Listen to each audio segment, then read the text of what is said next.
मुसलमान का वोट चाहिए इन सभी झूठी सेकुलर पार्टी को, लेकिन मुसलमान लीडरशिप नहीं चाहिए। अच्छा एक बात बताइए, मुसलमानों के बिना ये देश है क्या? अधूरा है बिल्कुल नहीं। बिना मुसलमानों के। तो इसमें मुसलमानों का सहयोग कैसे नहीं होगा? मुसलमान का लीडरशिप क्यों नहीं होना चाहिए? और जब आज हमारी लीडरशिप आई है तो आप हमें बी टीम ए टीम से नवाजते हैं, तो ये नवाजते रहिए, कहीं कोई दिक्कत नहीं है। चुनाव की सरगर्मी पूरे देश में तेज होती जा रही है। आपको पता ही होगा कि आने वाले साल में जो लोकसभा का चुनाव होना है या फिर आने वाले साल में झारखंड में विधानसभा का चुनाव होना है, उसके लिए एमआईएम पार्टी ने झारखंड में कमर कस ली है। आपको पता ही है, डुमरी उपचुनाव में भी वहां पर एमआईएम ने अपने उम्मीदवार को उतारा है और वो बिल्कुल ही लड़ रहे हैं और बड़ी मुस्तैदी और कड़ी चुनौती दे रहे हैं सामने वाली टीम को। आज हमें मिल गए हैं झारखंड एमआईएम के यूथ प्रेसिडेंट कामरान खान साहब। तो मुझे लगा कि नहीं, इससे अच्छा मौका और नहीं मिल सकता।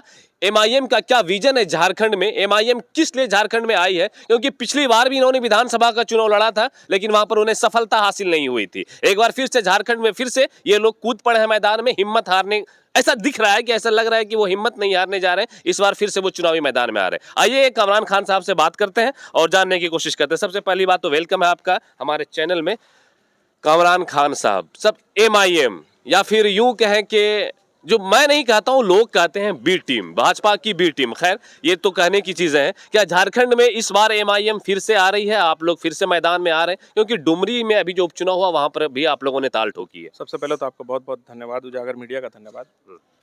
आपने शुरुआत की भाजपा की बी टीम से, तो ये लोगों का काम है इल्ज़ाम लगाना, और ख़ास वो लोग लगाते हैं जो हमारे हिंदुस्तान में झूठी सेकुलर पार्टियां हैं, चाहे वो कांग्रेस हो, चाहे जेएमएम हो, चाहे आरजेडी हो। इन लोगों ने मुसलमान से झोली भर भर कर वोट लिया और मुसलमान को कभी लीडर नहीं बनने दिया।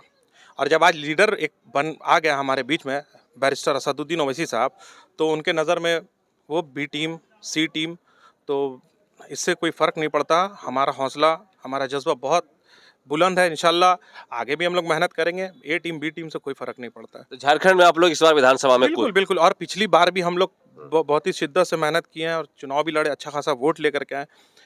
कहीं ना कहीं थोड़ा संगठन को कमज़ोरी थी उसमें, तो फिर उसको ठीक किया गया और अब देखिए इंशाल्लाह आगे संगठन का काम चल रहा है और बहुत ही मतलब मजबूती के साथ हम लोग ग्राउंड पर दिखेंगे। एक चीज और एक सवाल कि एमआईएम को मुसलमानों की पार्टी कहा जाता है कि नहीं, ये सिर्फ मुसलमानों के लिए काम करती है? कोई बड़े ऐसे नाम भी नहीं है, बड़े चेहरे भी आपके पास नहीं है नॉन मुस्लिम के, कि जिसकी वजह से लोगों का ये जो एक भ्रम है वो खत्म हो जाए? क्या एमआईएम सिर्फ मुसलमानों की नहीं, पार्टी? मुसलमानों की पार्टी, देखिए मुसलमानों की पार्टी पर तोहमत लगाना, इल्ज़ाम लगाना ये गलत है। नाम होने से क्या, हिंदुस्तान में क्या एक ऑल इंडिया मजलिस इत्तेहादुल मुस्लिमीन ही एक पार्टी ऐसी है क्या? शिवसेना कहाँ चली गई? बजरंग दल, XYZ, बहुत सारी पार्टी जिनका हम नाम नहीं लेना चाहेंगे, तो वो कौन सी पार्टी फिर? इस पर भी आपको बात करना चाहिए। रही बात ऑल इंडिया मजलिस इत्तेहादुल मुस्लिमीन, हमारे राष्ट्रीय अध्यक्ष हर समाज, हर तबका, हर दलित, शोषित, वंचित लोगों की बात करते हैं। और रही बात मुसलमान, तो मुसलमान की आवाज़, मुसलमानों की बात अगर ऑल इंडिया मजलिस इत्तेहादुल मुस्लिमीन नहीं करेगा तो कौन करेगा? आप मीडिया से, आप ग्राउंड रिपोर्ट बताते हैं पब्लिक को, तो ज़रा ये बताइए कि मुसलमानों की बात और मुसलमानों की आवाज़ कौन उठाता है? आज रामगढ़ में मरहूम शमशाद अंसारी का मॉब लिंचिंग हुआ, कौन सी झूठी सेकुलर पार्टी खड़ी हो गई? बताइए ज़रा। उससे पहले बरही थाना में जो है, थाना में लिंच किया गया पुलिसकर्मी के द्वारा अशफाक का, उसकी क्या गलती थी? तो अगर मुसलमान की आवाज़ हम नहीं बनेंगे तो कौन बनेगा? कोई है तो बताइए जो आवाज़ उठाता हो। अरे हम तो मुसलमानों की भी आवाज़ उठा रहे हैं। हमारे राष्ट्रीय अध्यक्ष स्टेज डुमरी के चुनाव में उन्होंने तो 60-40 का नारा लगा दिया। इससे ज़्यादा क्या? अब आप बोलिएगा कि प्रूफ करें, सबूत दें, तो ये नहीं, सबूत देना वो कमज़ोर लोगों का काम है। हमारा काम है ग्राउंड पर रहना, और हर समाज, हर तबके के लोगों का हम लोग काम कर रहे हैं और आगे भी करेंगे। और झारखंड में जिस तेज़ी से काम चल रहा है, इंशाल्लाह हम लोग कामयाब होंगे उसमें।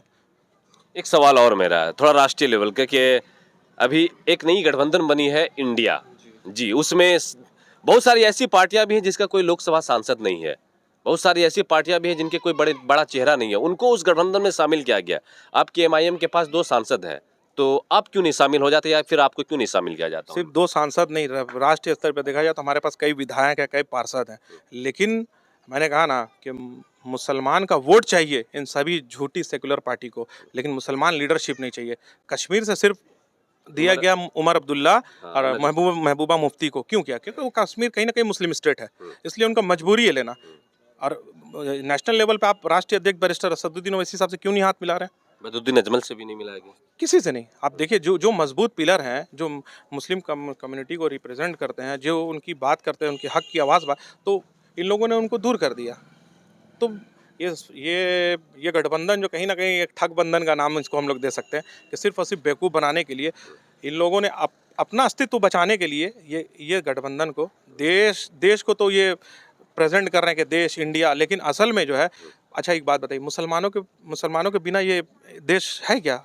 अधूरा है बिल्कुल नहीं। बिना मुसलमानों के। तो इसमें मुसलमानों का सहयोग कैसे नहीं होगा? मुसलमान का लीडरशिप क्यों नहीं होना चाहिए? आज आप कई सालों से हमारे बुजुर्ग बाप दादा परदादा सब ने कांग्रेस और इन्हीं सभी झूठी सेकुलर पार्टियों को वोट दिया, उसका सिला क्या मिला हम लोगों को? और जब आज हमारी लीडरशिप आई है तो आप हमें बी टीम ए टीम से नवाजते हैं, तो ये नवाजते रहिए, कहीं कोई दिक्कत नहीं है। रही बात एमआईएम, ज़मीन से लेकर के सदन तक हमारे राष्ट्रीय अध्यक्ष जो है, ज़मीन से लेकर सदन तक वो जिस तरीके से, जिस जज्बे से लोगों की बात को उठाते हैं, खासकर मुसलमान, दलित, आदिवासी, दबे कुचले लोग हैं, वो उठते रहेगा इंशाल्लाह ताला। उसमें कहीं कोई दिक्कत नहीं है। चाहे नकाब का मामला हो, चाहे हिजाब का मामला हो, चाहे सीए एनआरसी हो, 3 तलाक हो, यूसीसी, हर आप लेवल में जाइए तो आपको हिंदुस्तान में अगर कोई देखता हो, कोई लीडर मिलेगा तो उसका नाम है वाहिद और वाहिद बैरिस्टर असदुद्दीन ओवैसी साहब, जो हर महाज पे खड़े होकर के मुखालिफत करते हैं। एक छोटा सा सवाल और मेरा, पिछली बार जब विधानसभा चुनाव हुआ था झारखंड में, आप गोड्डा के एक विधानसभा क्षेत्र है महागामा, वहां से आपकी टीम चुनाव लड़ी थी।